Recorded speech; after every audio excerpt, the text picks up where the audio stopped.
Eh ben, bonjour à toutes et à tous. Merci d'assister à cette matinale, nouvelle matinale du mois de novembre de la Fabrique des leaders éclairés de la saison 4. On accueille aujourd'hui Alexandre Sobo, dirigeant de Olot et président de France Industrie. Bonjour Alexandre. Bonjour. Bonjour à tous et à tous. Est-ce que vous êtes là? J'espère que vous entendez bien. Merci encore à ceux qui assistent très régulièrement aux matinales depuis le début. On en est à notre 25e dirigeant qui vient témoigner lors de ces matinales sur le leadership, sur les transformations qu'il a pu mettre en œuvre dans son entreprise et comment il l'a fait pour lui et pour ses collaborateurs et pour l'entreprise globalement.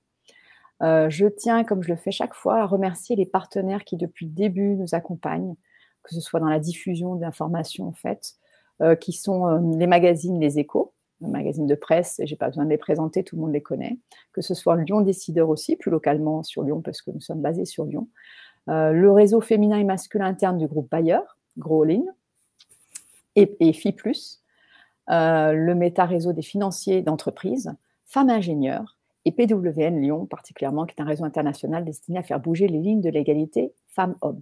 Donc merci à tous ces partenaires pour tout ce qu'ils font, pour le relais qu'ils font sur les réseaux et pour pouvoir faire que ces matinales aient vraiment tout le rayonnement et que vous puissiez y participer. Merci à vous de nous dire si vous entendez bien, c'est parfait, très très bien. Si vous entendez rien et que vous voyez rien, ça c'est peut-être pas normal. Je ne sais pas, il y a peut-être un VPN, mais j'espère que vous allez pouvoir régler ce problème. Je me présente rapidement pour ceux qui ne me connaissent pas encore. Donc moi, je suis Muriel Montagnier. J'ai fondé et je dirige depuis 12 ans le cabinet qui s'appelle HMR Consulting, l'homme moteur de la relation. Et notre vocation est d'accompagner les transformations d'entreprise à fort enjeu humain. Comme vous le voyez, donc à chaque fois, ce sont les transformations culturelles, managériales, tout ce qu'on travaille sur l'excellence opérationnelle. Et pour ça, on s'appuie sur 3 pôles. Sur un pôle formation, on est organisme de formation, un pôle conseil, avec des consultants qui travaillent sur lean manufacturing, sur la partie industrie par exemple, et puis un pôle de coach, executive coach, qui accompagne les comités de direction et les dirigeants d'entreprise. Pourquoi ces 3 pôles? Parce que c'est ce qu'il nous faut, c'est la bonne recette pour pouvoir combiner les ressources nécessaires pour accompagner les transformations. Notre ADN, c'est vraiment notre capacité qu'on a à engager les collaborateurs et engager les transformations, engager l'humain dans ces transformations. Il y a toujours, quand on fait une transformation, un enjeu technique, c'est-à-dire effectivement, il y a des méthodes, il y a des outils. Ça, c'est évident et on a des experts qui maîtrisent bien ces outils, mais il y a aussi un enjeu tactique. Comment on fait pour embarquer les collaborateurs? Comment on fait pour maintenir l'engagement? Et comment on fait pour réellement qu'une belle stratégie, une belle vision puisse se mettre en œuvre et soit efficiente et opérante? Voilà, c'est notre métier de tous les jours et c'est ce qui nous anime.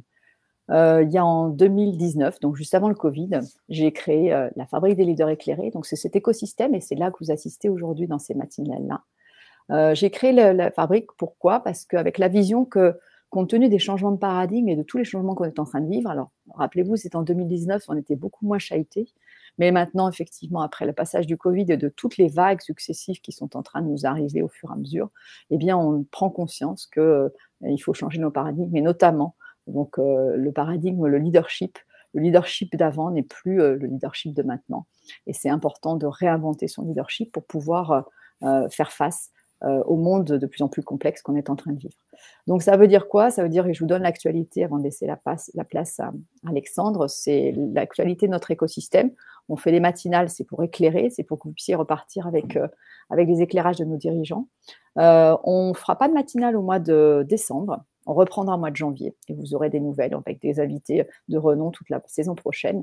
Mais j'animerai une masterclass sur les compétences justement du leader, les 6 compétences clés du leader éclairé, celui qui est capable de faire face aux enjeux et qui sont les nôtres et aux défis qui sont les nôtres. On met en place des parcours de leader éclairé, vous savez, donc juste pour faire grandir le leadership. Un laboratoire pour travailler à 12 tanks sur l'engagement social et sociétal, et puis des clubs de dirigeants pour pouvoir justement partager, échanger, faire des échanges d'expériences au travers de protocoles, apprendre à penser différemment, pas apprendre, mais plutôt s'exercer à penser différemment pour justement trouver des solutions un peu plus innovantes de ce qu'on avait pour pouvoir faire face à nos problématiques. Et donc, je vous invite à pouvoir vous inviter, on fait des séances de découverte, donc n'hésitez pas, elles sont gratuites, si elles sont limitées à 10 personnes, à vous inscrire dès à présent pour pouvoir faire partie des prochaines sessions de sciences découvertes. Voilà pour l'écosystème de la fabrique. Donc, bienvenue encore une fois. Merci d'assister à cette matinale. Alexandre, on passe à vous. Hop, je mets la présentation. Avec le thématique « Quel leadership pour garder sa souveraineté ?» Alors, je vous fais une présentation, Alexandre. Vous m'arrêtez si cette présentation, vous la complétez, s'il vous plaît, si elle ne vous convenait pas. Donc, Alexandre, vous êtes aujourd'hui, vous dirigez Olotte depuis 2000, les années 2000. Je rappelle la vocation d'Olotte. C'est une société qui est spécialisée, pour ceux qui ne la connaissent pas, dans la fabrication de nacelles élévatrices. Chiffre d'affaires 610 millions d'euros en 2022 et développement essentiellement à l'international, en tout cas une grande présence à l'international. Mais avant ça, Alexandre, vous êtes animé par deux choses. Vous êtes à la fois un dirigeant, chef d'entreprise, et puis vous avez aussi une mission d'accompagnement de l'industrie, une mission, j'allais dire, économique et sociale aussi. Et pour ça, vous avez été patron, présidé lui-même, de 2015 à 2018. Et puis, depuis novembre 2020, si mes informations sont bonnes, vous êtes président de France Industrie, donc justement pour aider le développement de l'industrie. Donc voilà, donc vous êtes reconnu pour ça, pour avoir cet engagement dans l'industrie française et votre rôle sur le développement économique. Est-ce qu'Alexandre, cette présentation, parfait. Est-ce que j'ai tout dit? Rien à ajouter. Bon, super. Merci Alexandre. Alors, ce que je propose aux participants tout le temps, c'est de pouvoir, pour que ça soit interactif, et c'est le principe, rien de pire qu'Alexandre fasse un monologue ou qu'on reste entre nous, c'est que vous puissiez, s'il vous plaît, faites-le, posez vos questions dans le chat. Alexandre, il a la consigne de pouvoir les prendre au fur et à mesure et donc interagir avec vous. Donc moi, je vais commencer à poser les questions et puis effectivement, au fil de l'eau, n'hésitez pas à intervenir, à donner votre avis, à pouvoir interagir avec Alexandre. Ce sera avec grand plaisir. Donc, quel leadership pour garder la souveraineté? Première question que j'ai envie de vous poser, Alexandre, c'est dans un contexte international multiculturel et face à de très gros acteurs sur le marché des solutions du travail en hauteur. Donc, comment est-ce qu'une ETI familiale, comme Olotte, se transforme pour garder à la fois sa compétitivité et sa souveraineté? On pourrait y passer la matinée, hein. C'est évidemment une question très vaste. Je pense que la première étape, c'est de bien prendre conscience de son environnement, de bien mesurer tout ce qui change, d'essayer de faire une liste le plus exhaustive possible des défis, qui soient autour du produit, qui soient autour des contraintes réglementaires, économiques, de l'intensité de la concurrence, et de se dire finalement, la première responsabilité du chef d'entreprise, c'est la pérennité de son entreprise. C'est la responsabilité qu'il a vis-à-vis de ses actionnaires, comme de ses clients, comme de ses collaborateurs. Et donc, finalement, c'est de regarder quelles sont les conditions qui permettent de l'assurer. Et dans des périodes, j'allais dire, assez calmes, avec peu de chocs technologiques, une croissance soutenue, de la ressource humaine disponible, j'allais dire, c'est pas simple, mais en tout cas, c'est un peu business as usual. Et quand on rentre dans des périodes aussi agitées que maintenant, avec des défis autour du numérique ou de la transition écologique, avec une mondialisation non pas qui disparaît, mais qui se transforme, avec de plus en plus de lutte entre les grandes zones du monde, dans laquelle l'Europe d'ailleurs peine à prendre toute sa place, hein, dans la guerre économique entre les États-Unis et la Chine pour garder une suprématie mondiale. On voit bien que tout ça crée un environnement qui est particulièrement chahuté, et puis on rajoute à ça des chocs économiques ou géopolitiques, la guerre en Ukraine, la crise du gaz, les pénuries de composants. Là, on bascule sur la crise au Proche-Orient, les questions qui se posent sur le pétrole. Donc, on a des chocs court terme, on a des enjeux de moyen terme, et autour de tout ça, il faut secouer les contraintes. Et puis, il faut, avec toutes les équipes d'une entreprise comme la nôtre, on s'est mis autour de la table en se demandant quel type de réponse on pouvait apporter. Des Chinois qui arrivent fortement, des Américains qui sont plus gros que nous, beaucoup de transformations à faire, d'énormes investissements. Et puis, voilà, on définit des éléments de stratégie, comment on veut se positionner, à quelle vitesse on veut répondre, qu'est-ce qui nous permet d'avancer, qu'est-ce qu'on peut s'offrir aussi. Et puis, sur cette base-là, j'allais dire, on fait un plan stratégique, une cartographie, Et ça va vous surprendre, mais je pense que ça, c'est le plus facile. Parce que finalement, faire le plan, surtout dans notre pays de Descartes avec des gens cartésiens, on y arrive toujours. Alors, il est plus ou moins bon, mais quand on met de l'intelligence autour de la table, on arrive toujours à bâtir un plan qui tient la route. Et finalement, le vrai enjeu, c'est l'exécution. C'est l'exécution, c'est l'adaptation au fil des contraintes qui changent, de ce qui marche, de ce qui marche pas. Et là, on en vient un petit peu à la question, non pas tant de la souveraineté que du modèle. On pourra revenir sur la souveraineté après si vous le souhaitez, mais finalement, c'est à quelles conditions on a une chance de réussir. Et chez Olot, on a fait un choix très clair, c'est par l'engagement, l'investissement des collaborateurs qu'on a une chance d'y arriver. C'est parce qu'ils ont bien compris les enjeux, qu'ils ont bien compris ce qu'on veut faire, qu'ils sont pleinement mobilisés dans leur périmètre pour décliner, exécuter, contribuer à l'atteinte de ces objectifs, qu'on a une chance d'y arriver.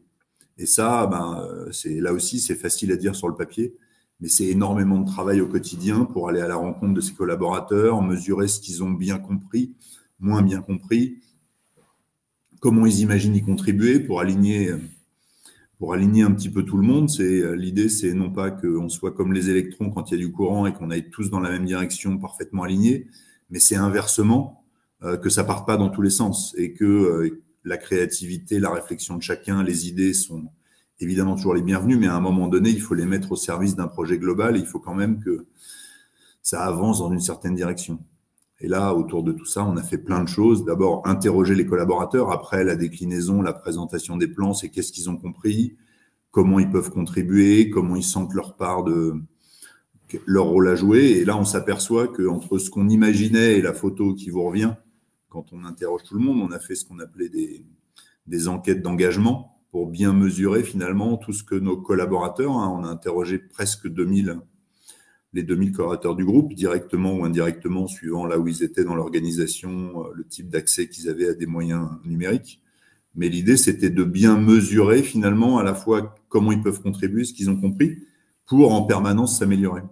Et finalement, c'est ça qu'on a engagé il y a maintenant un peu moins de 10 ans et qu'on met à jour. Donc, tous les 2 ou 3 ans, on fait une enquête, on essaye de s'ajuster en fonction des réponses, de voir sur quoi il faut mettre le poids du corps, qu'est-ce qui marche moins bien, pour essayer de garder la structure en mouvement, parce que c'est l'image du train. Si la locomotive avance vite, mais que les wagons n'ont pas suivi, on se retrouve tout seul en race campagne, et une locomotive toute seule, ça ne sert pas à grand-chose. Il faut en permanence s'assurer que les wagons restent accrochés, que finalement l'utilité de la locomotive, c'est pas de se déplacer, c'est d'entraîner les wagons. Donc c'est toute cette question dans une organisation comme la nôtre, je vous dis, on est près de 2000, répartis dans le monde entier, puisqu'on a une vingtaine de filiales, on vend dans une soixantaine de pays. Cet enjeu de garder tout le monde à bord, de s'assurer de bien comprendre les difficultés, plus toutes les spécificités pays, ça fait énormément de choses à regarder. Et finalement, c'est cet exercice d'enquête, de mesure, de plan d'action correctif. Et voilà, on fait jamais tout bien, mais on essaye en permanence de faire un peu mieux la deuxième fois que la première, un peu mieux la troisième que la seconde, en application d'un simple principe qui est you don't get what you expect, you get what you inspect. Et donc, c'est de bien regarder finalement où sont les gens, qu'est-ce qui marche pas. C'est vraiment autour de cette philosophie qu'on a essayé en termes de management, d'avancer.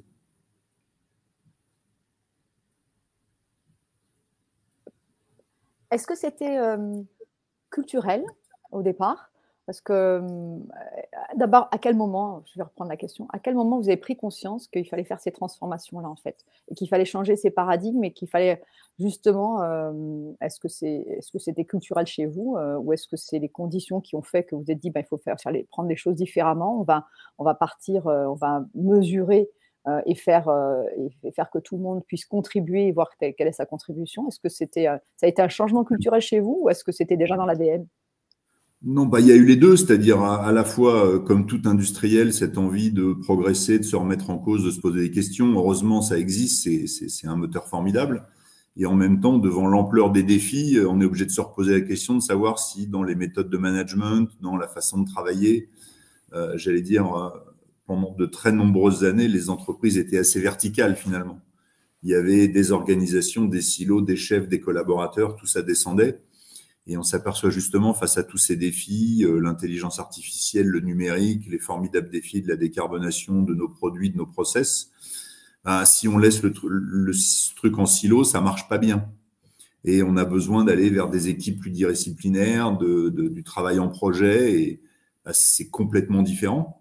Et on voit bien qu'il y a à la fois des formidables opportunités, mais des grandes réticences partout. Et il faut pas juste dire circuler un hour, maintenant je vous demande de faire comme ça. Il faut bien comprendre pourquoi les gens sont réticents.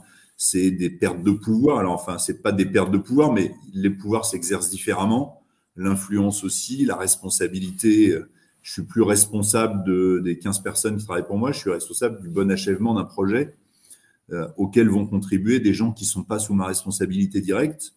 Donc tout ça change et on va dans une organisation qui est beaucoup plus horizontale. Alors il reste des chefs, hein, vous inquiétez pas, on n'est pas passé en sauf cause où tout le monde a le même avis. Il faut évidemment que des gens décident, mais à un moment donné, il faut essayer de tirer la plus grande valeur de chacun pour avoir une chance de trouver les bonnes réponses. Et encore une fois, plus la barre est haute, plus le défi est complexe, et plus on a besoin de mobiliser les gens, et plus ces nouvelles organisations, plus matricielles, plus horizontales, sont un facteur clé de succès. Du coup, est-ce que, alors si on parle des managers, vous parliez des résistances, comment est-ce que vous avez fait pour embarquer le management en fait dans ce projet? Il y a d'abord, c'est quoi le rôle du top management dans cette conduite de changement? Et puis ensuite, comment est-ce qu'on fait pour embarquer aussi les managers? Parce que ces managers-là, comme vous disiez, ils étaient habitués à être beaucoup plus en top-down, en je commande et je contrôle en fait. Donc ils ont dû changer leur manière de fonctionner. Comment est-ce que vous vous êtes pris en fait pour faire ça? Ben, il y a deux choses. Est-ce que D'abord, c'était en haut, il faut être à la fois convaincu, valider, entériner le projet, puis après, il faut donner l'exemple. Ça veut dire aussi lâcher prise, ça veut dire laisser des décisions se prendre sans nous. Et là, on s'aperçoit de choses amusantes, hein. En fait, les collaborateurs, ils sont toujours partants pour avoir plus de responsabilités. Et quand avec la responsabilité va la prise de décision seule, ben, à son niveau, on s'aperçoit qu'il y a un petit sentiment de vide. Et donc, il faut accompagner les gens, et c'est tout à fait normal, hein. Quand on vient d'une organisation un peu hiérarchique, où finalement, quand on a une idée et on la présente, on demande à son chef, puis il dit oui, il dit non. Et là, on se retrouve avec, ben, il faut la porter, il faut décider. Et on voit que ça change beaucoup de choses. Et c'est normal que ça suscite un peu d'inquiétude.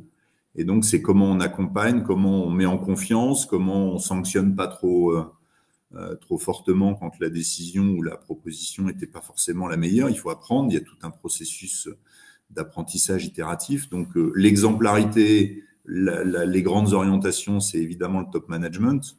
Et après, c'est le plus possible mettre les collaborateurs en situation. C'est parfois leur dire non, mais c'est toi qui décides. Tu as fait le tour du sujet, donc vas-y, plonge. Et puis en revanche, il faut être là pour l'aider, pour que ça réussisse, pour lui tendre une main secourable si ça se passe pas tout à fait comme prévu, parce que c'est un apprentissage dans un environnement différent.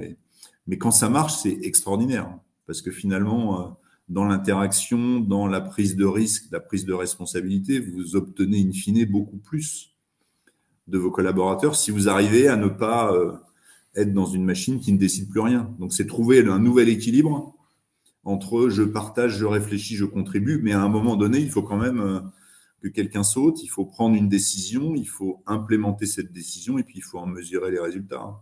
C'est le célèbre test and learn de l'industrie. On n'est pas sûr d'avoir raison, mais on est sûr d'une chose, c'est que pas de décision, c'est toujours pire qu'une pas très bonne décision.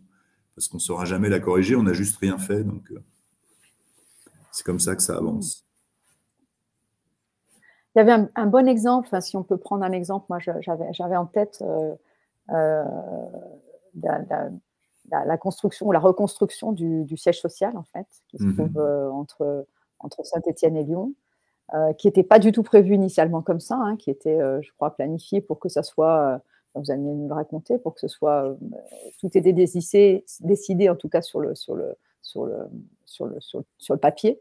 Et puis vous avez choisi de le faire différemment et de se dire, bah non, on ne va pas imposer un siège comme ça, comme ça, comme ça. On va faire en sorte que ce soit les collaborateurs qui construisent leur siège social. Vous pouvez nous en parler un petit peu? Ça illustre comment vous avez responsabilisé. Ça participe des défis, c'est-à-dire, évidemment, le succès d'une entreprise, c'est d'abord sa capacité à attirer des compétences et ensuite à leur permettre de donner le meilleur d'elles-mêmes. Et de ce point de vue-là, le lieu de travail, le siège social notamment, en ce qui nous concerne, c'était évidemment un moment clé. C'était mettre dans des nouveaux bâtiments plus de 300 personnes qui vont travailler ensemble, dont certains étaient avant dans des conditions de travail qui n'étaient pas forcément exceptionnelles. Et donc, autour de ça, on définit les grandes masses, les grands équilibres budgétaires, quelques discussions. Et puis finalement, après, dans la déclinaison du projet, qu'est-ce qu'on fait, quel étage, quelle organisation, on a mobilisé nos collaborateurs pour qu'ils nous disent ce dont ils avaient envie. Donc, il y a plus de la moitié des effectifs qui sont venus s'installer, qui ont participé à des groupes de travail. Je crois que c'est plus d'une quinzaine de groupes de travail autour de est-ce qu'on fait du flex office complet, est-ce qu'on fait de l'ouvert, quel type d'aménagement, quel lieu collectif, quel équilibre. Et puis, on a essayé de prendre un maximum des idées qui étaient proposées, avec évidemment une contrainte qui est restée intangible, c'est la contrainte budgétaire, c'est-à-dire c'était pas open bar, c'est des choses qui fonctionnent pas, mais dans la limite de cette contrainte, toutes les propositions qui recueillaient un large assentiment de nos collaborateurs, on s'est dit, s'ils voient leurs idées mises en œuvre, ça devrait normalement améliorer leur envie de venir, les conditions de travail, etc. Et puis c'est vrai que dans cette période compliquée de la crise sanitaire, du Covid, du télétravail, etc., dans nos métiers industriels, pas se voir, pas être ensemble, c'est quand même une vraie problématique. Il y a peut-être des métiers qui s'y prêtent mieux, mais en tout cas, on a pu mesurer à quel point être ensemble, juste être ensemble, interagir, bavarder d'un sujet 5 minutes au café, pouvoir faire de façon impromptue, quelle que soit l'heure de la journée, une petite réunion à 4-5 personnes de différents services pour avancer une réflexion ou traiter une difficulté, on voit bien que c'est important. Et donc,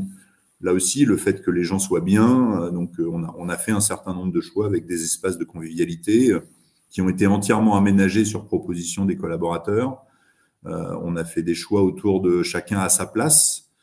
Donc c'est plutôt des bureaux ouverts, mais c'est pas je m'installe où je veux en fait. J'ai mon bureau et finalement les gens ont quand même besoin d'un environnement. Et moi, ce que j'entends dans ce domaine, c'est que quand on est en flex office total, on arrive, on va chercher son petit casier, on se pose là où on veut. D'abord, on s'y retrouve pas et en fait assez vite, finalement, les gens se choisissent une place et quand la place qu'ils se sont choisis, auquel ils vont toujours, est pas libre, on voit que ça génère pas mal de tensions inutiles ou de frustrations. Et donc, en tout cas, après avoir écouté les gens, on a fait ce choix et on en est assez content. On a fait un autre choix aussi, c'est de mélanger les services. Donc, à quelques exceptions près, mais globalement, les gens sont pas par silo, au contraire. Sur un plateau donné, vous allez avoir des gens de la finance, des gens de la logistique, des gens de la R&D, pour prendre quelques exemples, des gens des méthodes, des gens des RH. Après, je vous dis, il y a quelques sujets autour des archives comptables ou de la confidentialité des sujets RH qui obligent à limiter un petit peu le partage, mais globalement, c'est d'éclater les services pour que dans cette philosophie du travail transversal, de toute façon, vous aurez à travailler avec plein de gens qui ne sont pas juste votre écosystème proche, finalement, ils se rencontrent, ils se retrouvent à la machine à café, ils sont l'un en face de l'autre dans 2 bureaux et tout ça favorise les échanges et ça a honnêtement produit d'excellents résultats, en tout cas très, très largement en face des attentes qu'on avait derrière tout ça. Ça veut dire que vous sentez que vous avez que les gens sont mieux, enfin en tout cas ils ont fait quelque chose qui leur corresponde en fait, c'est ça?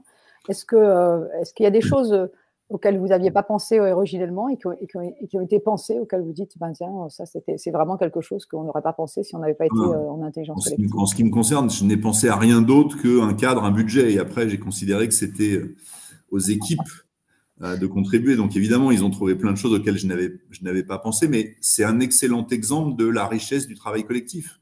C'est par l'échange des idées, c'est par le challenge de ceci ou cela. Puis il y a des choses qu'on a réajustées derrière d'ailleurs. Hein.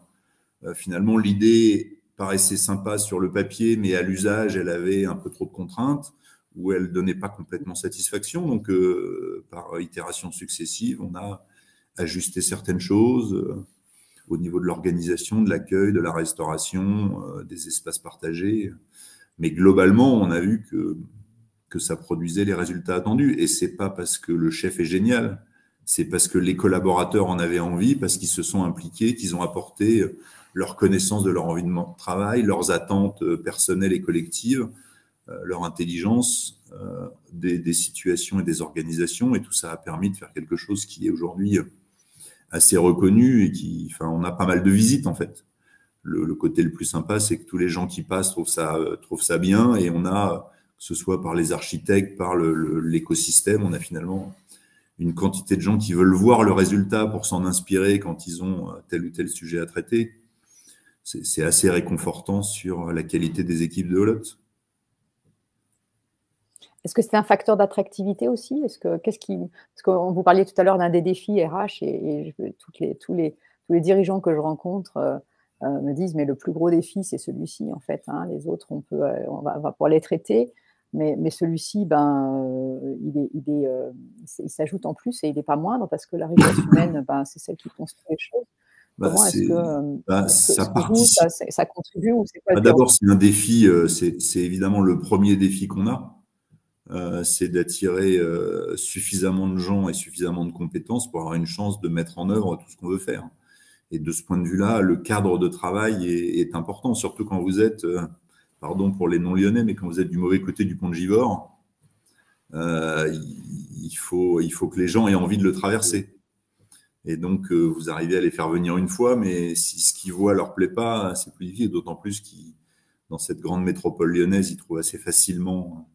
Il y a plein de très belles entreprises, il y a plein de choses à faire, donc il y a une vraie concurrence. Et de ce point de vue-là, un cadre de travail attractif, une philosophie, un mode de management et de leadership, ça participe de l'attractivité d'une entreprise. Alors après, il n'y a pas un seul modèle, hein. Il y en a plein. Il faut simplement choisir celui qui vous convient entre la personnalité de ceux qui veulent le mettre en œuvre, les défis auxquels vous avez à faire face.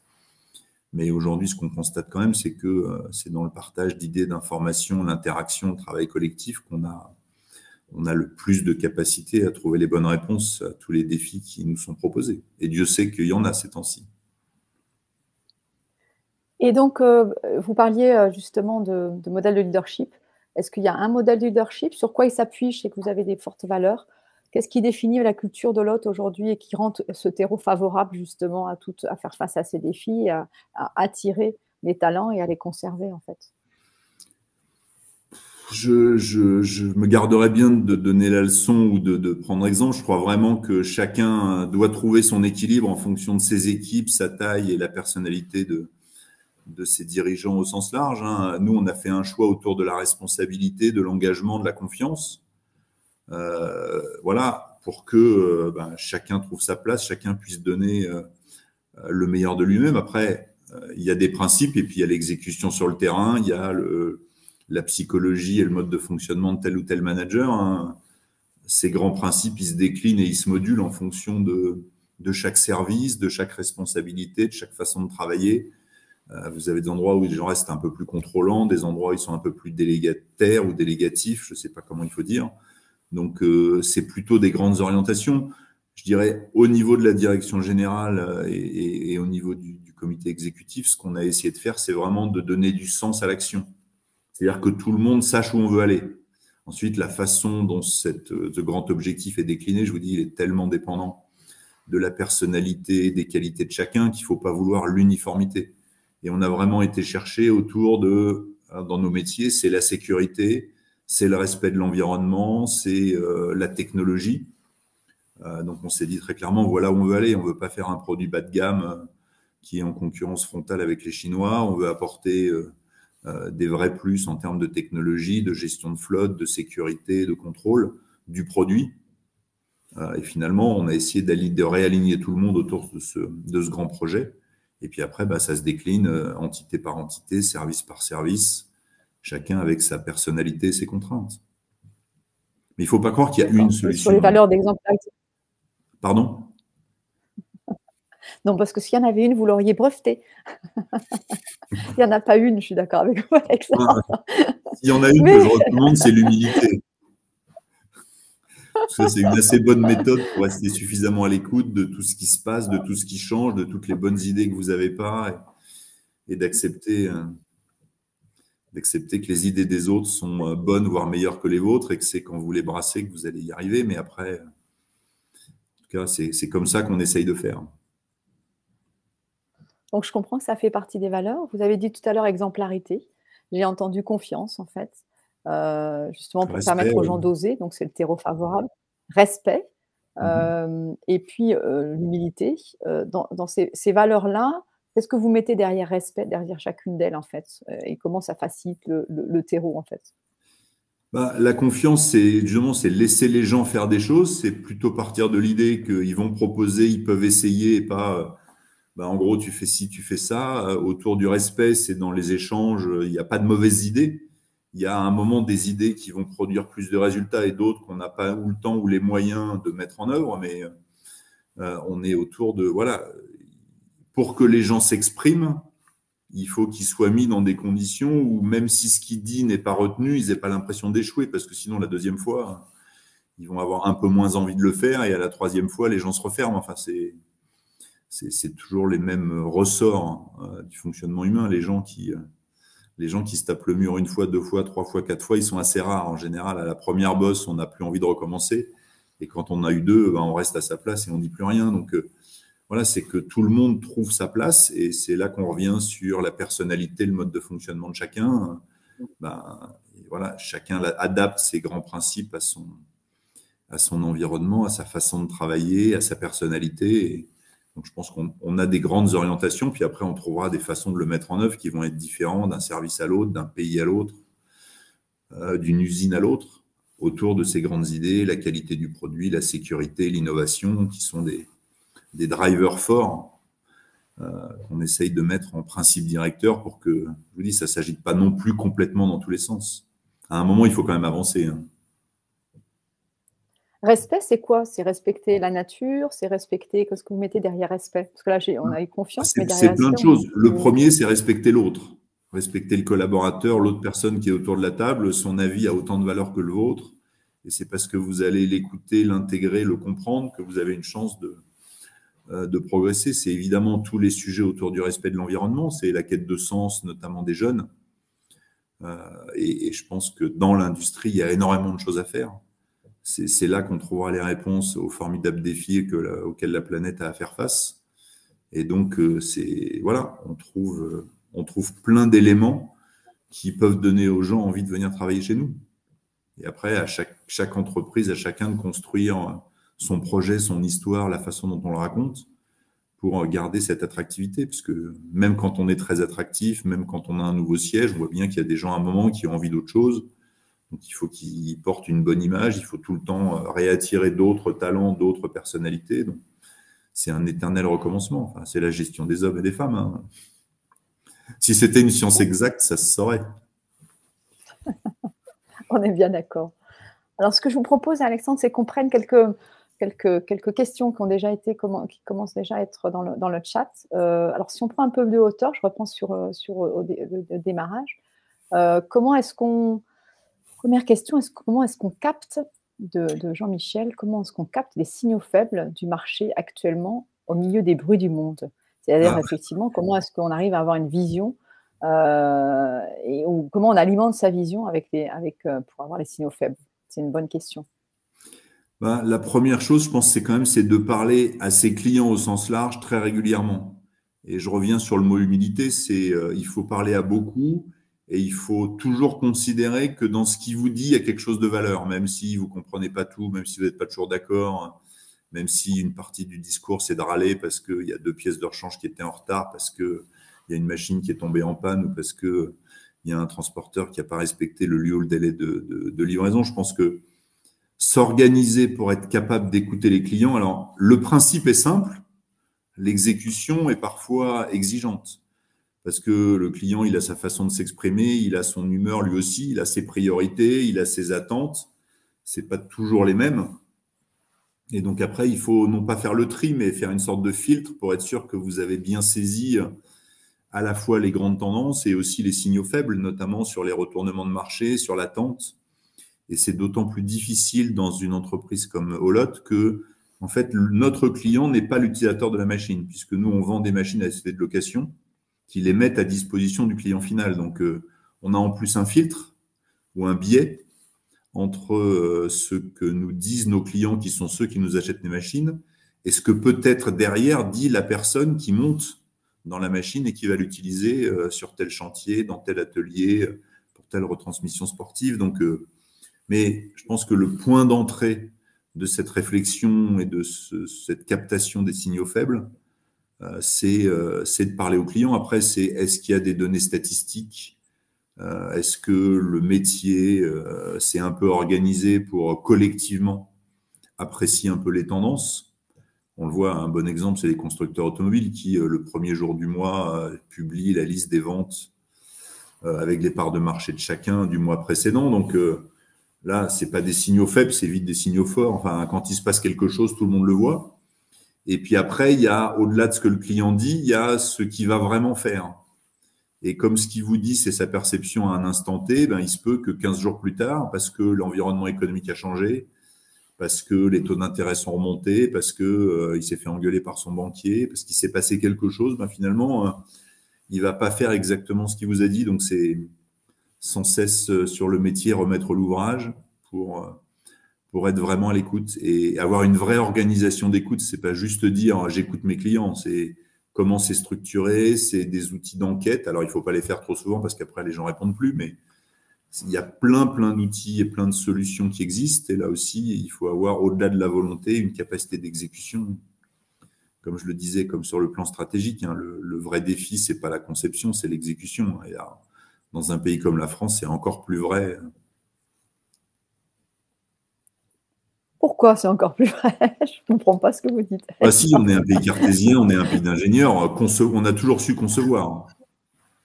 Après, le charme français, parfois dans l'exécution, on est un peu moins rigoureux que les Allemands, un peu moins malin que les Italiens, un peu moins travailleur que les Espagnols. Enfin, on peut le prendre de plein de façons. Mais la vérité, en fait, c'est que c'est le management, c'est l'animation des équipes qui va faire que l'exécution est un succès. Ça, c'est du travail de proximité. Mais il faut aller jusque-là. Il faut surtout, quelles que soient les tâches d'organisation, ne pas s'arrêter à j'ai fixé les grandes orientations, j'ai donné l'objectif, et puis ben, on se retrouve dans 6 mois. Parce que ça, je pense que ça rend l'exercice beaucoup moins efficace. Si on parle justement de multiculturel, puisque vous vous baignez dans cet environnement-là, hein, il y a plutôt une grande part de l'activité à l'international, est-ce qu'aujourd'hui, les défis de l'industrie tels qu'on les vit nous et les défis d'attractivité, par exemple, des collaborateurs, de rétention, etc., est-ce que c'est valable en Allemagne? Est-ce que c'est valable ou est-ce que c'est un mal franco-français, en fait? Je Est-ce pense... que tout ce que vous vivez, vous dites, on le vit à l'échelle du monde? Je ne sais pas si on le vit à l'échelle du monde, mais en tout cas, dans tous les grands pays développés, on vit la même problématique. Un rebond économique, une relative stabilisation de la population active et un défi pour les compétences. C'est une certaine réticence à l'immigration, justement, pour préserver ses identités et sa culture. Donc, on voit bien qu'on est dans un environnement où, en tout cas, dans tous les grands pays développés dans lesquels on travaille, on retrouve des problématiques équivalentes. Alors, c'est pas exactement les mêmes parce que la philosophie, le tropisme, les points forts et les points faibles, les histoires de management ne sont pas les mêmes, mais à la fin, on retrouve bien la même difficulté d'un marché du travail qui est beaucoup plus tendu qu'il y a 10 ans et un vrai enjeu autour de la quête de sens, de l'attractivité et de donner envie aux gens de venir travailler chez vous pour pouvoir y faire face. Hein. Car dans tous les grands pays où on est, Donc, on retrouve la même problématique. ouais, ça dépend de la maturité culturelle. Dans les pays à forte maturité, enfin occidentaux ou à forte maturité culturelle identique avec nous, on vit la même chose en fait. C'est ça que Oui. vous dites. Simplement, le point de départ n'est pas toujours le même. Vous avez dans le monde anglo-saxon, il y a historiquement un plus grand turnover, une plus grande mobilité des collaborateurs, moins de protection liée au droit du travail. Donc, mais on voit bien que quel que soit le point de départ, on va vers plus de difficultés à recruter, plus d'enjeux d'attractivité. Et ça, c'est un formidable défi pour nos entreprises industrielles. Parce que celui qui n'y arrive pas, il va échouer. Hein. Oui, on est bien d'accord. Oui, c'est la richesse humaine qui va. C'est-à-dire que l'IA ne va pas remplacer tout le monde, en fait, Alexandre, c'est ça que vous êtes en train de dire? Écoutez, non, il n'y aura pas que des entreprises avec que l'IA. Non. Écoutez, vous croyez encore à l'humain? J'y crois plus que jamais. Hein. Quand on me parle d'intelligence artificielle, je vois bien le côté artificiel. Parfois, je cherche l'intelligence. Non, je pense qu'il y a plein de choses. Encore une fois, la technologie, c'est un plus, c'est jamais une substitution.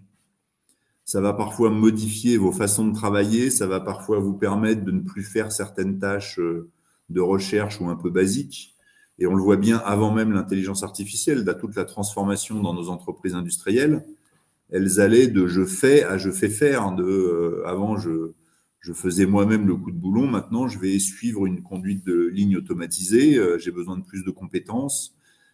J'ai un meilleur salaire. Donc, encore une fois, jamais la technologie n'a fait disparaître ni le travail ni le besoin humain dans nos entreprises. En revanche, elle fait régulièrement évoluer la façon dont on travaille, les questions qu'on se pose, et ça le fait très souvent évoluer dans le bon sens. C'est-à-dire moins de tâches répétitives, moins de sujets difficiles, pour aller vers justement ce qui fait la force de l'intelligence humaine, c'est l'adaptation, le travail en commun, l'échange, la résolution des problèmes. Et là, c'est clair qu'il y a des choses pour lesquelles on est irremplaçable.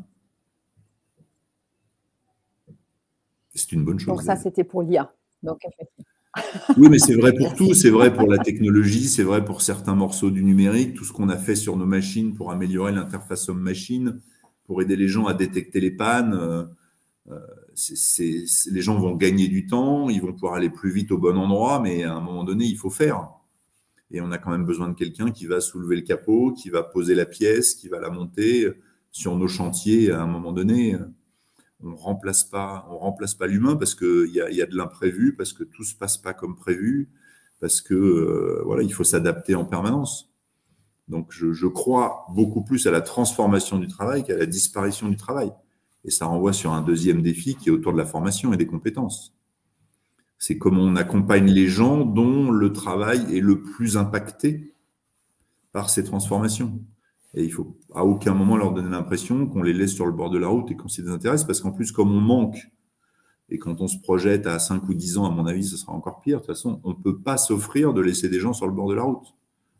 Donc, comment on les forme aux nouveaux métiers, comment on les accompagne, comment on comprend quand ce qui faisait requiert moins de monde ou est pas mal transformé par des nouvelles technologies, des nouveaux outils. Ben voilà, comment on les accompagne sur le chemin de faire quelque chose qui est un petit peu différent ou d'aller dans un autre secteur ou un autre métier pour faire des choses où leurs compétences sont tout autant de valeur et sont encore très pertinentes.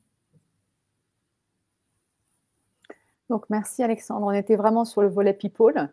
J'ai une autre question, si on bifurque, enfin, c'est complémentaire, j'allais dire, si on est sur le volet planète. Et la question, c'était comment vous percevez le défi de transition écologique pour l'entreprise industrielle, on va dire ça comme ça. Sommes-nous déjà en retard pour prendre le tournant? Et particulièrement, alors, votre vision Holot, mais plus globalement, vision industrie. Et là, je m'adresse à votre casquette. J'allais dire, je pense que le premier principe, c'est qu'il faut arrêter de culpabiliser tout le monde. Je pense que c'est pas comme ça qu'on fera face au défi qui est devant nous, à la nécessité d'avoir des gens mobilisés, de l'intelligence collective, etc. C'est pas par la culpabilisation qu'on arrivera à quoi que ce soit. Je pense que c'est justement par la pédagogie, par l'incitation, par la définition de nouvelles règles, mais des règles acceptées, partagées, voire définies par ceux qui vont être capables de les mettre en œuvre, qu'on y arrivera. Donc, dans l'entreprise, nous, on l'a pris par le sujet du produit, puisque finalement, on est des assembleurs, donc notre impact sur la planète dans nos process propres de fabrication sont assez faibles. En revanche, on voit bien que chaque fois qu'on est capable de remplacer une machine qui a un moteur thermique par une machine qui a un moteur électrique, sous réserve qu'on ait assez d'électricité décarbonée, on apporte notre contribution à la décarbonation de la planète. Donc, j'allais dire, c'est plein de petits cailloux, c'est plein de petites pierres, c'est plein de petites actions qui, à un moment, peuvent permettre d'avancer dans ce domaine. Après, quand on remonte d'un étage et qu'on dépasse Holot et qu'on regarde le sujet au niveau de l'industrie française ou de l'industrie en général, ben, on a un formidable défi puisque, finalement, pour changer le monde, on peut le changer utilement que par l'innovation. Nous, on est assez convaincus que le besoin de découverte, le besoin d'accaparer au sens avoir plus, savoir plus, faire plus, toucher plus, c'est une aspiration assez fondamentale, je dirais presque anthropologique de l'humanité, et réchauffement climatique ou pas, je ne vois pas comment cette aspiration va disparaître. Et donc, le défi, c'est pas d'offrir moins, c'est d'offrir mieux. C'est-à-dire finalement de rendre le service que les gens attendent en émettant moins de CO2. Et là, ça va de la sobriété des usages. Un grand patron de l'automobile me disait, pour décarboner la planète, il vaut mieux mettre 4 personnes dans une Clio à moteur essence que d'acheter 4 Tesla. Et ça marche. Alors après, le problème, c'est que mettre 4 personnes à chaque fois qu'on déplace quelqu'un, qui font le même trajet, qui se retrouvent, c'est aussi un formidable défi et on n'y est pas encore et on n'a ni les outils, ni la volonté, ni encore la maturité pour le faire. Mais on voit bien qu'il y a plein de chemins. Et finalement, c'est en regardant l'ensemble de ces défis avec ce que la technologie peut faire. Il y a 10 ans, il n'y avait quasiment pas de parking de covoiturage. Aujourd'hui, il y en a plein partout. On a mis des grands parkings autour de plein de gares dans des zones assez urbanisées pour que les gens puissent faire la fin de leur trajet en transport en commun. Donc, on ne s'est pas posé la question de dire, à partir de demain, vous allez aller au bureau, vous allez mettre 3 fois plus de temps qu'avant. On s'est dit finalement, il faut prendre la chaîne de valeur en disant qu'est-ce qui lui permet d'y aller aussi vite. Et si c'est d'emmener un moyen de transport en commun aussi propre dans tous les coins des grandes métropoles, on sait que ça marche pas. Donc c'est du transport combiné, c'est se poser toutes ces questions, c'est les applications de partage. Alors dans ces applications, on voit aussi plein de choses autour de j'ai quand même plutôt envie de le faire avec des gens que je connais. Donc comment on crée des communautés, notamment dans les entreprises. Quand on arrive à faire des communautés, aller au travail avec un collègue qui habite à 3 minutes de chez vous, c'est mieux que de faire random sur Blablacar et de se retrouver en face de quelqu'un qui vous avait pas dit qui fumait une cigarette ou que la voiture vous fait pas très envie, quoi. Donc tout ça, c'est des sujets qu'il faut travailler. Et puis bien sûr, il y a la technologie. C'est l'hydrogène, c'est l'énergie nucléaire, c'est l'intelligence artificielle. Demain, on espère que ce sera la fusion. On voit bien que dans l'industrie, c'est là qu'on va inventer les briques technologiques qui nous permettront de continuer à satisfaire les besoins de l'humanité et qui vont continuer à aller croissant en émettant moins de CO2. Je pense que tous les autres schémas sont illusoires. Donc, c'est aussi pour moi un formidable point d'attractivité de l'industrie parce que finalement, c'est là qu'on a une chance de changer le monde. C'est là qu'on va inventer les solutions de demain, celles qu'on n'a pas encore trouvées. Alors, l'industrie au sens large, je mets évidemment toute la technologie, les plateformes, les outils, tout ça, c'est je fais. Je construis, je fais. C'est le grand métier de l'industrie, c'est fabriquer. Je comprends mieux ce que vous dites avec la passerelle de le terreau favorable à l'innovation, puisque ça fait partie des grands défis, en fait. C'est la confiance, parce que si on n'ose pas faire différemment, on continuera à faire ce qu'on sait faire et non pas on sera plus innovant ou on va trouver des solutions différentes. Oui, il faut prendre des risques. Et derrière, il y a tout le risque. Voilà. Et le binôme risque-confiance, c'est-à-dire pour que les gens prennent des risques, il faut les mettre en confiance. Si la seule chose qui risque, c'est de faire taper sur les doigts ou sur la tête, vous savez, ils ne vont pas en prendre beaucoup. Et face à tous les défis auxquels on est confronté, il faut qu'à un moment, les gens en aient envie. Alors après, il faut essayer d'avoir bon régulièrement quand même. On ne peut pas se tromper à chaque fois. Mais il faut accepter l'erreur. Et il faut accepter que même dans l'erreur, on apprend de ce qui a été bien et de ce qui a été moins bien, et que donc le coup d'après, on sera meilleur. C'est incontestable et indispensable. Ça veut aussi dire libérer une certaine créativité, en fait, qui n'était pas forcément... on ne demandait pas en esprit cartésien d'être extrêmement créatif, mais pour être innovant, il faut avoir de la créativité aussi. Sinon, c'est pareil, on pense toujours les mêmes choses, on fera les mêmes choses. C'est la diversité des profils, c'est les équipes pluridisciplinaires, c'est ce travail plus horizontal dans lequel on va aller chercher dans l'échange avec des gens différents ou des gens qui ne sont pas dans le même service ou qui n'ont pas la même vision par construction, qu'on va aller trouver finalement des idées qu'on n'aurait pas eues si on était resté entre nous. Et des idées pour faire face à tous les défis qui sont ceux d'une entreprise comme la nôtre, de l'industrie française et même de la planète, il va falloir en avoir pas mal. Est-ce que justement vous... alors on parle de l'entreprise, enfin moi ça m'est cher parce qu'on a créé les clubs pour ça, c'est ma vision, mais je voulais la partager avec vous Alexandre aussi, avec ceux qui sont avec nous ce matin. Je crois qu'il faut aussi aller chercher ailleurs, sortir de l'entreprise pour aller chercher des idées ailleurs aussi, pour s'alimenter de ces idées-là en fait, parce que je trouve que j'allais dire un peu le point faible de nos entreprises, de nous, c'est la roue du hamster, hein, c'est le quotidien qui vous prend et qui vous empêche de prendre du recul. Et la deuxième chose, c'est qu'on reste un peu en entre-soi, enfin, c'est le risque. Hein.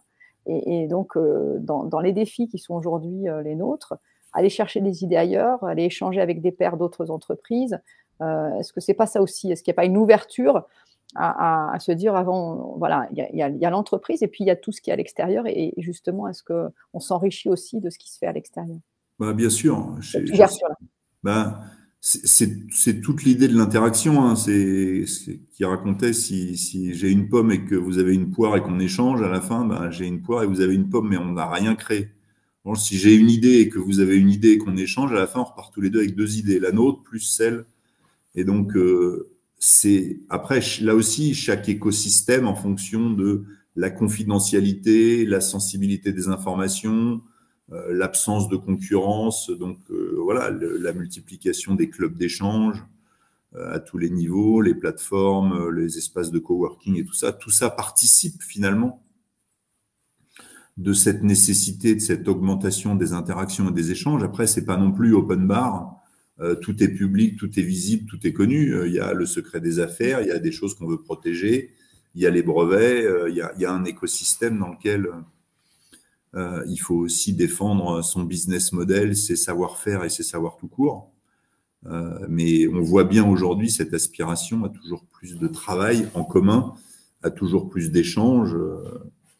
Dans la région qui m'accueille, on voit qu'il y en a de plus en plus avec plein de bonnes idées et on essaye de mettre ensemble des gens qui ne sont pas concurrents pour que les idées, les bonnes pratiques, les duplications finalement permettent de s'enrichir collectivement. Puis après, on a un deuxième sujet, là, on revient sur la souveraineté et sur la guerre économique mondiale. Il faut aussi que les gens comprennent que l'ennemi, c'est pas le concurrent français, mais finalement, c'est le concurrent américain ou chinois. Et même, il faudrait être capable de franchir la même étape en Europe, mais ça, c'est plus dur parce qu'on est un rassemblement de nations avec leur souveraineté, leur histoire. Donc, l'exercice est plus compliqué. Mais on voit bien aussi que il faut essayer d'intégrer l'évolution du monde dans son approche des enjeux, des coopérations et des partages. Et ça, là aussi, ça entraîne énormément de changements d'habitude, de comportement, de façon de travailler. Et en même temps, il ne faut pas tout dilapider. Enfin, on va vers le fait que l'information est une ressource fondamentale, les données clients. Enfin, on ne va pas faire un grand cours sur le data lake, la gestion des données, le cloud, etc. Je pense qu'il est trop tard. Et puis, c'est ni le moment ni ma matière la plus forte. Mais on voit bien qu'autour de tout ça, on a aussi plein d'enjeux et que voilà, il faut faire une nuance entre la naïveté et le partage d'informations. Il faut trouver le bon équilibre.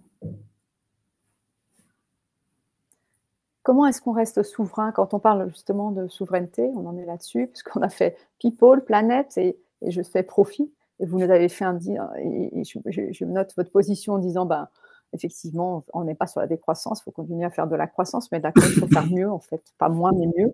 Ça, je l'entends. Donc, est-ce qu'on peut, la vraie question, c'est est-ce qu'en faisant mieux, on augmente les bidas? Et comment est-ce qu'on garde cette souveraineté? Comment est-ce qu'on arrive à pouvoir convaincre des actionnaires, en fait, du bien fondé de ça, en fait, justement pour pouvoir garder cette souveraineté et pas perdre ces éléments-là importants pour au niveau d'une répondre à entreprise, c'est sa capacité à exercer son indépendance. Donc, est-ce qu'elle a la taille critique? Est-ce qu'elle a suffisamment de fonds propres? Est-ce qu'elle gagne suffisamment d'argent? Est-ce qu'elle peut se financer? Est-ce qu'elle peut se développer? Et donc, on voit bien que dans certaines évolutions de marché, il y a des opérations de rapprochement et de temps en temps, il vaut mieux se mettre avec quelqu'un que de rester tout seul parce que finalement, on n'est pas capable d'exercer sa souveraineté. On va mettre son activité en risque alors que si on l'adosse ou si on la rapproche, on va être capable de faire mieux. Donc, il n'y a pas de souveraineté absolue. Il y a est-ce qu'on est capable de l'exercer ou pas? Et on voit bien quand on dépasse l'entreprise et qu'on monte à l'échelle d'un pays ou d'un continent, on a énormément de questions. Aujourd'hui, on a deux grandes zones du monde qui sont en lutte pour une forme de souveraineté économique et planétaire, qui sont la Chine d'un côté et les États-Unis de l'autre. Et à l'aune de ces concurrents avec ce qui pèse, la souveraineté française, elle est importante et on a plein d'éléments, d'instruments de souveraineté sur la technologie, sur l'arme nucléaire, sur la défense, sur beaucoup de choses. mais on reste quand même un pays de 65 millions sur une planète de 8 milliards. Donc, il y a des instruments de souveraineté qu'on n'arrivera pas à exercer au niveau de notre pays. Et donc, il faudrait les exercer au niveau de l'Europe. Et là, on se heurte à une difficulté, c'est que la Chine, c'est une seule nation, les États-Unis, c'est une seule nation, un seul pays. Et nous, en Europe, quand on prend juste l'Union européenne, ben, on est 27. C'est 27 nations qui ont leur histoire de souveraineté et qui finalement, un Polonais, c'est pas un Allemand, c'est pas un Français, c'est pas un Espagnol. Et donc, à quel moment cette prise de conscience des risques qui nous attendent sont suffisantes pour que l'envie de travailler ensemble et d'exercer collectivement cette souveraineté soit plus forte que nos différences. Alors, on a eu un bon exemple récent, c'est le Covid. La gestion de la crise sanitaire, la nécessité de trouver rapidement un vaccin, ça a été un formidable aiguillon qui a amené l'Europe à faire ensemble des choses qui ne s'étaient pas produites depuis longtemps. Et c'est à la fois une très bonne nouvelle, mais en même temps, il ne faut pas la surestimer. Parce que c'était un problème pour tout le monde avec la même acuité. Finalement, on s'est tous retrouvés avec exactement la même situation. Une crise sanitaire qu'on ne savait pas gérer. Et donc, on avait très vite fait le constat qu'on serait quand même mieux pour la gérer ensemble. Il n'y avait aucune différence. Et puis, quand il faut faire des arbitrages, les gens se sont mis d'accord qu'on allait répartir les vaccins en fonction des populations des pays. C'est une clé de répartition saine et simple que personne ne peut contester. Donc, on avait les mêmes problématiques, une prise de conscience rapide qu'ensemble, on ferait mieux que séparément, et assez peu de raisons de se disputer sur la façon dont on répartit le produit de l'action collective. Quand vous prenez d'autres sujets européens comme l'énergie, comme la défense, pour prendre deux exemples qui sont au cœur de l'actualité, les conditions ne sont pas tout à fait remplies. Les problématiques ne sont pas les mêmes, les intérêts ne sont pas les mêmes, la façon de l'exercer n'est pas la même. Et quand il faut répartir le travail collectif, on n'est d'accord sur rien. On a plutôt peur que le voisin en ait plus que vous. Donc, on voit bien toute la difficulté d'une union de nations, mais en même temps, il y a dans mon propos aucune critique de l'Europe, parce que l'Europe est une union de nations. Et on essaye de faire des choses ensemble. On a fait beaucoup de choses, beaucoup bien et certaines moins bien, et il faut continuer à essayer d'avancer.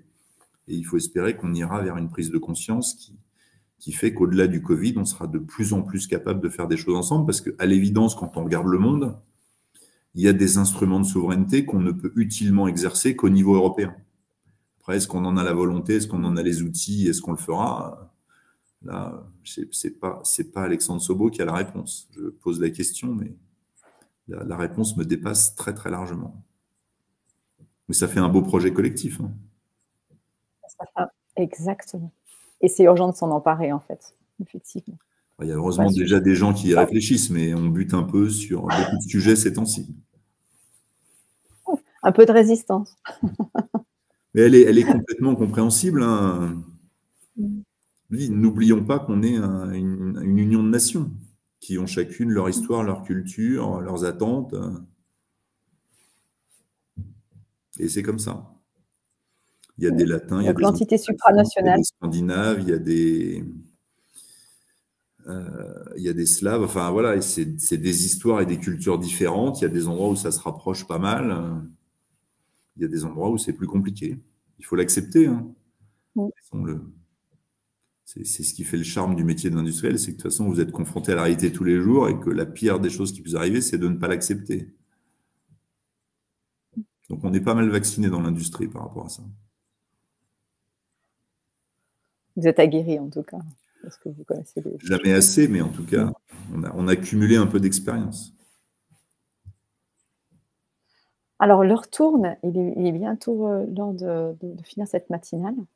Je vais la prolonger d'une minute. J'ai une question. Il y a une question, alors peut-être un peu personnelle, mais vous nous direz, Alexandre, quelles sont les choses extérieures au travail qui vous inspirent pour être plus fort au travail avec vos équipes? Extérieur au travail? Ouais, comment vous vous ressourcez? Alors, je la reformule et dire, est-ce qu'il y a des choses qui vous inspirent et qu'est-ce qui fait que vous avez envie? Parce que quand on est dirigeant d'entreprise, Alexandre, il faut avoir la foi tous les jours d'aller. Il faut être tous les jours, alors fort, je ne sais pas, mais en tout cas être inspiré, être ressourcé. Donc, qu'est-ce que vous faites pour pouvoir regarder la même énergie, pour pouvoir mener, impulser et engager Il y a les collaborateurs? Il y a deux pieds, je dirais. Le premier, c'est la très forte conscience de la responsabilité qu'on a vis-à-vis de tous ses collaborateurs. En fait, ils vous font confiance pour diriger l'entreprise et vous avez une très grande responsabilité d'assurer la pérennité de l'entreprise, d'assurer la pérennité de leur travail.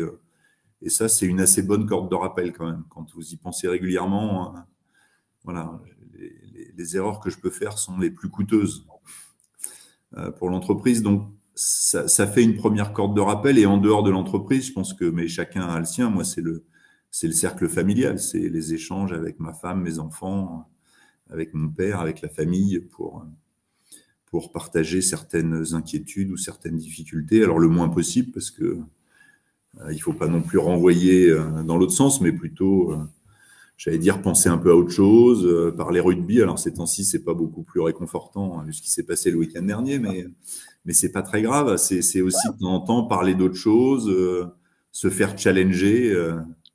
J'ai une femme et des enfants qui aiment bien titiller leur mari ou leur père, donc c'est très bien.